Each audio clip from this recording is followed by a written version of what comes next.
السلام علیکم ورحمۃ اللہ وبرکاتہ۔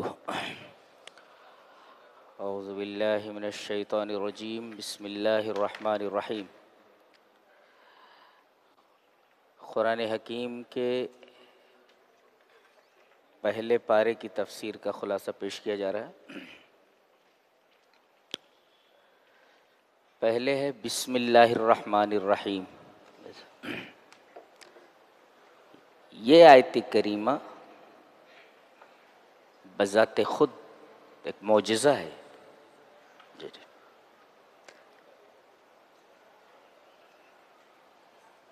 بسم اللہ الرحمن الرحیم میں جتنے حروف ہیں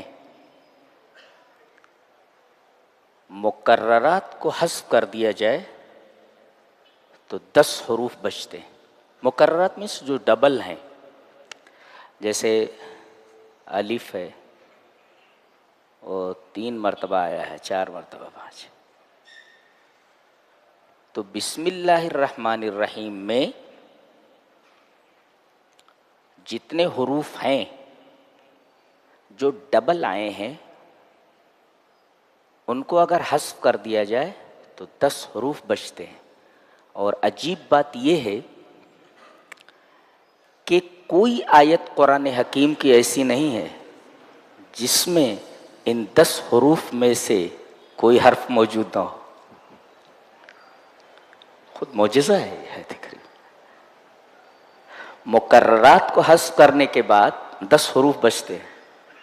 قرآن کی کوئی آیت ایسی نہیں ہے جس آیت میں ان 10 حروف میں سے کوئی حرف موجود نہ ہو۔ جی بذات خود ایک معجزہ ہے یہ۔ اچھا، یہاں اللہ کے بعد الرحمن الرحیم ہے،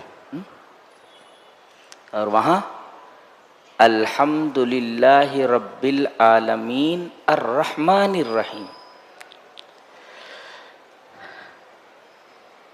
یہ تکرار بیجا نہیں ہے،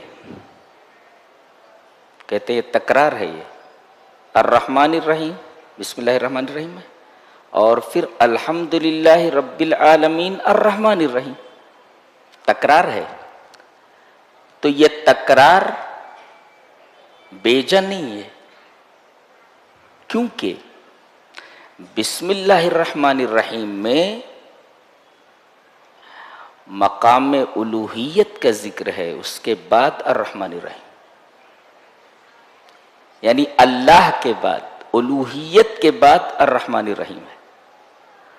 اور یہاں مقام ربوبیت کے سیاق میں الرحمن الرحیم کو ذکر کیا گیا ہے۔ دیکھو بسم اللہ کے بعد اللہ الرحمن الرحیم، اور یہاں الحمدللہ رب العالمین الرحمن الرحیم۔ تو بسم اللہ الرحمن الرحیم میں مقام الوہیت کے ساتھ اس کا ذکر کیا گیا ہے، اور سورہ فاتحہ میں آگے مقام ربوبیت کے بعد، رب العالمین کے بعد الرحمن الرحیم کہا گیا ہے، کا ذکر کیا گیا ہے۔ اس کے بعد ہم یہ دیکھتے ہیں کہ الحمدللہ رب العالمین یہ جملہ اسمیہ ہے، یہ جملہ فعلیہ نہیں ہے۔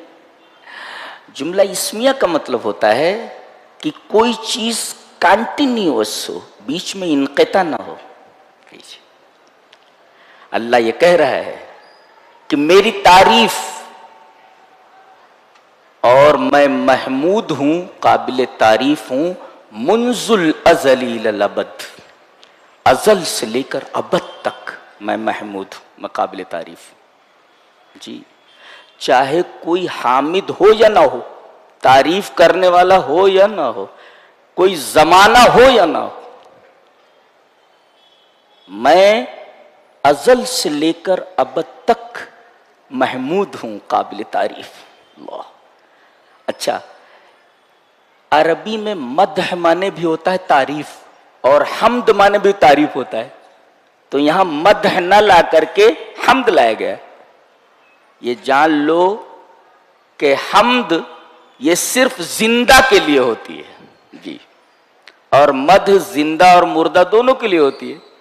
تو حمد لا کر کے بتایا گیا کہ اللہ تبارک و تعالی زندہ ہے جی.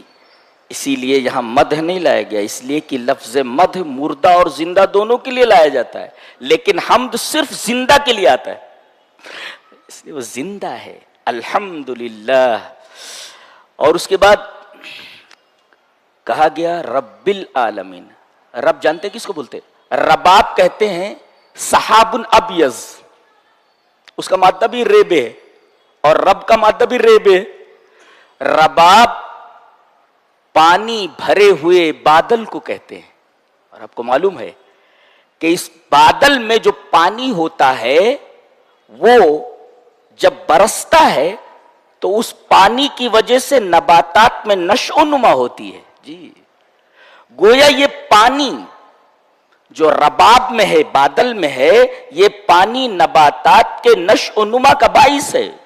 ایسے ہی اللہ رب ہے، کائنات کا ذرہ ذرہ صرف اسی کی رحمتوں کی ربوبیت کی بارش کی وجہ سے پل رہا ہے جی.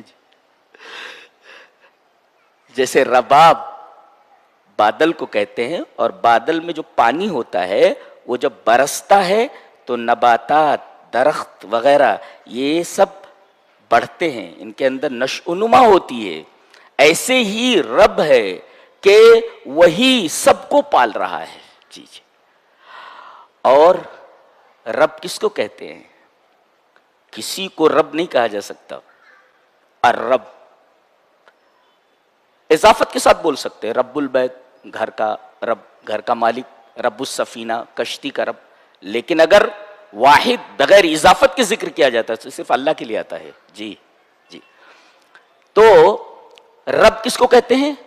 کسی چیز کو جس چیز کی ضرورت ہو اور جتنی ضرورت ہو اور جہاں ضرورت ہو پہنچا دینا، یہ ربوبیت ہے. پھر سے ریپیٹ کرتا ہوں، کسی چیز کو، کسی چیز کی، کسی جگہ جتنی چیز کی ضرورت ہو پہنچا دینا، یہ ربوبیت ہے. ماں کے پیٹ میں 3 تاریکیوں کے اندر اللہ تبارک و تعالیٰ پالتا ہے انسان کو. یخلقکم فی بطون امہاتکم، تمہاری ماؤں کے پیٹوں میں تمہاری تخلیق کرتا ہے وہ. فی ظلمات ثلاث، 3 اندھیرے ہوتے ہیں. اللہ فرماتا ہے مخلوق کوئی بھی ہو، وہ جب کوئی چیز بناتی ہے تو اجالے کی محتاج ہوتی ہے جی. اندھیرے میں کوئی چیز نہیں بنا سکتی، کیسے بنائے گی؟ وہ اسے دکھائی نہیں دے رہا ہے. تو گویا کسی چیز کو بنانے کے لیے اجالے کی ضرورت ہے، روشنی کی ضرورت ہے. اللہ فرماتا ہے مجھے کسی چیز کی تخلیق کے لیے اجالے کی ضرورت نہیں ہے. میں 3 تاریخ، تم ایک اندھیرے میں نہیں کوئی چیز بنا سکتے، میں 3 اندھیروں میں ایسی چیز کی تخلیق کرتا ہوں کہ کوئی ویسی تخلیق کر ہی نہیں سکتا. انسان جیسی تخلیق کہاں ہے؟ لقد خلقنا الانسان فی احسن تقویم. سب سے بہترین جو تقویم ہوتی ہے، سب سے بہترین ساخت، وہ ہم 3 اندھیروں میں بناتے ہیں. ایک تو رحم ہے، وہ بچے دانی اس کو بولتے ہیں رحم جی، اس کے اندر رہتا ہے. پھر رحم کے اوپر مشیمہ ہوتی ہے، کھیڑی جس کو بولتے ہیں، اور پھر اس کے بعد پیٹ. 3 آڑ ہے، 3 تاریکیاں ہیں. اور عجیب بات تو یہ ہے کہ انہی 3 تاریکیوں کے اندر حضرت یونس علیہ السلام بھی تھے جب مچھلی نے ان کو نگل لیا تھا. ایک تو مچھلی کے پیٹ کا اندھیرا، اور دوسرے دریا کے پانیوں کا اندھیرا، اور تیسرے رات کا اندھیرا. اور مچھلی کے پیٹ سے پکار رہے ہیں لا الہ الا انت سبحانک انی کنت من الظالمین. مچھلی کے پیٹ میں ہے، 3 تاریکیوں میں ہے، اور ان کی آواز عرش والا سن رہا ہے. اللہ اکبر، ڈائریکٹ سن رہا ہے، کسی وسیلے کی ضرورت نہیں اسے. اللہ، یہ ہمارا رب ہے، 3 تاریکیوں کے اندر تمہاری تخلیق کرتا ہے. اور تمہیں اس جگہ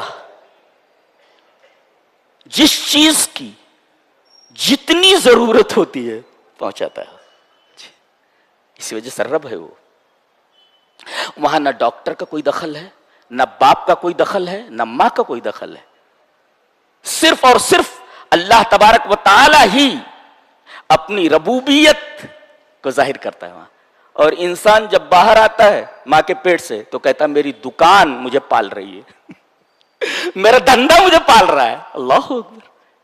اور جس نے تم کو 3 تاریخیوں کے اندر وہاں جتنی چیز کی وہاں ضرورت پڑی وہ مجھ نے مہیا کیا, اس کو بھول گئے. تم کتنے ناشکرے اور کتنے گئے گزرے ہو تم جی, کہ اتنے بڑے محسن کا, احسان کرنے والے کے احسان کو تم نے بھلا دیا.